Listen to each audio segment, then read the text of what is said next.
నమస్కారం. Corona second wave చాలా తీవ్రంగా ఉంది. చాలా మంది ఈ వైరస్ బారిన పడి ఎంతో మంది ప్రాణాలతో కొట్టుమిట్టాడుతున్నారు. కోలుకోవడానికి కూడా చాలా సమయం పడుతుంది.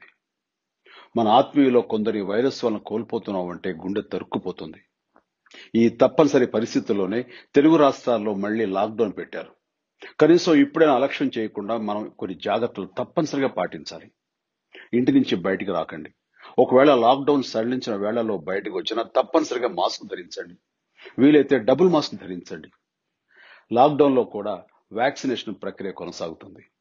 వ్యాక్సినేషన్ కి రిజిస్టర్ చేసుకుని ఎప్పుడు వీలైతే అప్పుడు వ్యాక్సిన్ తీసుకోండి. వ్యాక్సినేషన్ తర్వాత ఒకవేళ కరోనా పాజిటివ్ వచ్చినా దాని ప్రభావం చాలా తక్కువగా ఉంటుంది. ఒకవేళ మీరు కోవిడ్ పాజిటివ్ అయినా దయచేసి పానిక్ కావద్దు. వైరస్ కంటే మన భయమే మనల్ని ముందు చంపేస్తుంది. పాజిటివ్ అని తెలిసిన వెంటనే మిమ్మల్ని మీరు ఇతర కుటుంబ సభ్యుల నుంచి ఐసోలేట్ చేసుకుని డాక్టర్స్ పర్యవేక్షణలో ఉంటూ మందులు వాడండి. ఒంట్లో ఏమాత్రం నలతగా ఉన్నా, అంటే ఊపిరి సమస్య అనిపించినా, మరే ఇబ్బంది కలిగినా వెంటనే డాక్టర్ సంప్రదించి అవసరమైతే సత్వర చికిత్స కోసం హాస్పిటల్ చేరండి. కరోనా నుంచి కోలుకున్న నెల రోజుల తర్వాత మీలో యాంటీబాడీస్ ఉత్పత్తి అవుతుంటాయి. మీరు ప్లాస్మా డొనేట్ చేస్తే కరోనా నుంచి కనీసం ఇద్దరిని కాపాడిన వాళ్ళు అవుతారు. దయచేసి ప్లాస్మా డొనేట్ చేయండి. ఈ విపత్తు సమయంలో ఈ విషయాలు వీలైనంత మందికి చెప్పి మీ వంతు సాయం చేయండి ప్లీజ్.